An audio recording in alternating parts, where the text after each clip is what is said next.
Okay, just got in from work and this package has been sitting on my doorstep for most of the morning. It's definitely a little roughed up because it has some weight in here. You can see part of the bottom of the box is busted open. Hopefully the contents are still in good condition. Now, we placed this order for this package early September 29th. Oh, what are you doing, dude? We placed this order September of 2022. So let me do a retake.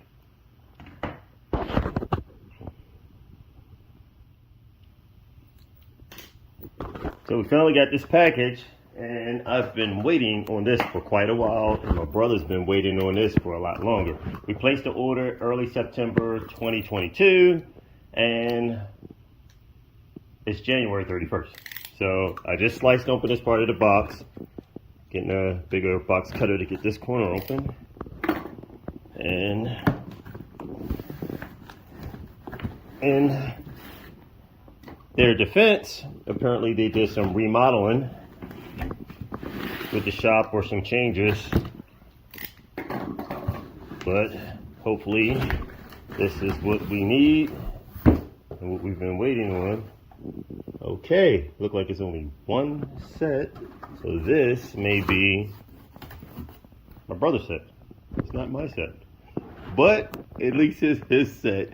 That's the most important part, and this is the order that we've been waiting on since last year, and it is his custom made front axles for his DQ500 3.6 liter turbocharged Audi TT. These things look beefy, and I mean very beefy. We suggested, I think, somewhere around 1800 plus horsepower rating for the axles, and I mean this. Oh my God! These are some monster beefy axles. I kid you not. Far heavier than possibly the stock. I mean, these things are beefed up, and I guess they probably did rate these at 18 plus 100 horsepower. We told them it's the 3.6. We're going to be putting out some serious power. A lot of the 2JZs are 3 liters, and they have some stroker kits for 3.2. We said we're starting off with a 3.6 liter turbo. We're going to be making some big power. And they said, okay, what's your rating? I said 1800 to 2000. So, oh my God, these things are monsters. They look beautiful. Hopefully everything will fit perfectly. I'll test fit them tomorrow. So to be continued. These things are awesome. So this is for the passenger side. This would be the driver side. And let's pray and hope that everything fits perfect, because we waited so long. We don't want any mishaps, any type of mistakes or anything. The measurements were on point. It's looking fairly good, but we'll see once we go to test fit it. Just received our custom axles in yesterday from the Driveshaft shop. We've had these for quite some time, well over a year, possibly a year and a half, brand new, not even used, as you can see. But Teddy bought 2 DQ500 transmissions, so therefore we had to upgrade the front shafts to DQ500 shafts. These have all been Cerakoted red. The rear axles already are installed on the car, and let's see if we can see up under there. Yeah, you can see that these are Cerakoted red too, and they're brand spanking new. So these should be the pro level axles. I requested some axles that can handle 1800 plus horsepower. And these are huge. You can even see the date stamped on them. Very high quality and definitely beefy axles. The things I like about these axles are you can kind of compress this a little bit and allow this to shimmy back and forth for fitment into position. We're going to do a test fit, and it is freezing out here, and as you can tell from the ice that's on the table, it's all frozen, as well as the water on the ground that froze up, which has now become ice. But we must keep pursuing and moving forward. This was the original hub that was on the car. We've installed all new hubs all the way around, hub assemblies. But since we're no longer going to be using these, I purchased these off of Teddy. I will be using them, and these are set up for DQ 250, as I stated, DQ 500.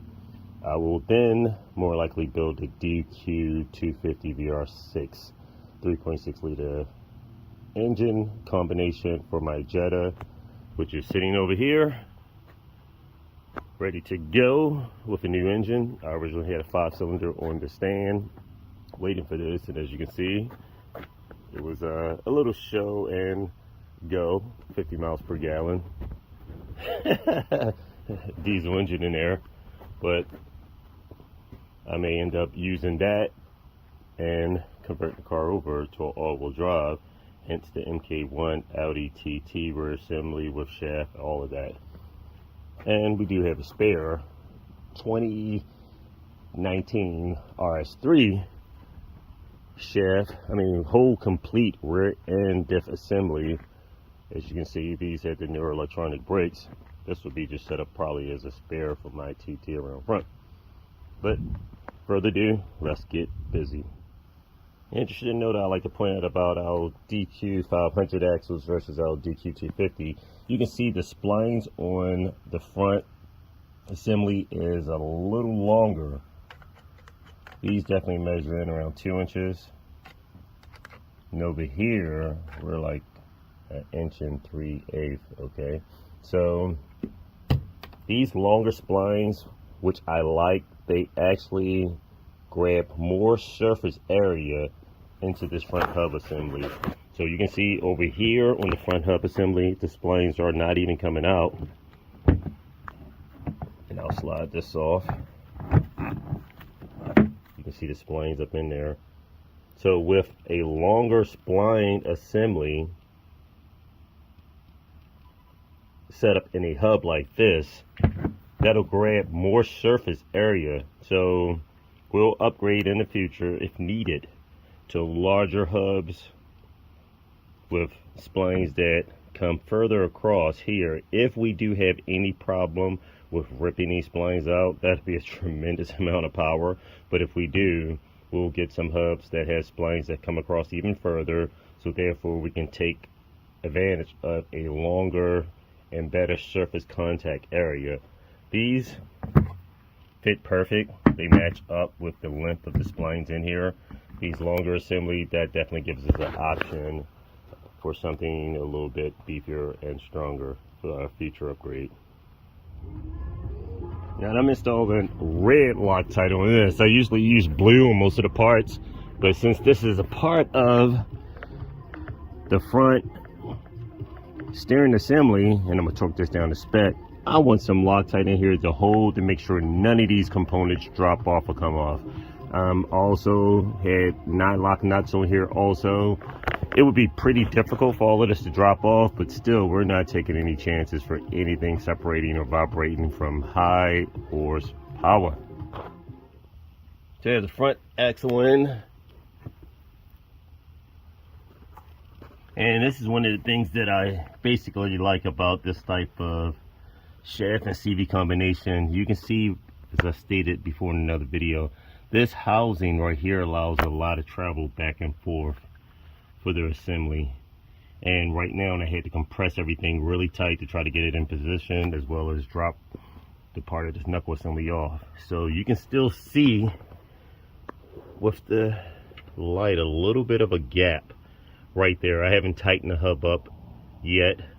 The car is still almost in a neutral position, but the suspension is down. But once I tighten that up, that'll draw and take that little gap away right there and still allow travel. So that goes to show that my axle's not binding up any at all whatsoever, which is a good setup and it will allow for full flex and suspension travel up and down into position. If my axle was too long to fit into this assembly, you would not see this gap over here at all. It would actually be bound up really tight into position. And I'll shine my light back again, that little gap right there. Once I draw this nut tight, it'll pull that away. But if this axle was too long, you would not be able to see that at all. Everything would have been tightly compressed and squeezed in tight once I bolted this back in position. So that still will allow room and pivot for our suspension travel up and down. I use red Loctite on my components. I do not want anything coming loose or vibrating off. Usually it's a locking nut that goes on here. Very seldom people use Loctite on that unless they have problems with anything dropping loose. But here, any of these components, you want some Loctite on here. Don't want any vibrating parts, as well as not locking nuts. So I have the driver's side front axle installed. Everything turned out great. For the passenger side, this was the one that concerned me the most because it's a little bit different with the bevel box splines coming out into the axle shaft, but this is all set up for that. I am going to have to order a seal protector as a sleeve that slides over top of this that protects that rear seal right there over the bevel box. But today is basically a test fit. I do not like backtracking, so I should have already had it ordered. I will smack myself on the hand, but today's a test fit. I've been doing so much with so many other projects. Either way, I've been very busy, so I'm not going to beat myself up too bad. But let's put it in, see if this bad boy works out great. One of the things that I also do is put anti-seize inside the splines. That way it'll help prevent from rusting into position or any binding up. It also assists with removal as well as installation of these axles. A lot of times you have an axle in there for a while. If you need to replace it, if you snap a shaft or damage a CV, you need to get it out. A lot of times these will seize up into place and you have to literally beat part of this out of here just to get it out of position. But the anti-seize, the ones that I've done in the past, I had no issue with removal and it made it a lot easier. I have the passenger side axle in. This one was a little challenging because I had to get the axle over top of the snap ring that was on the bevel box. So as you can see, that is fully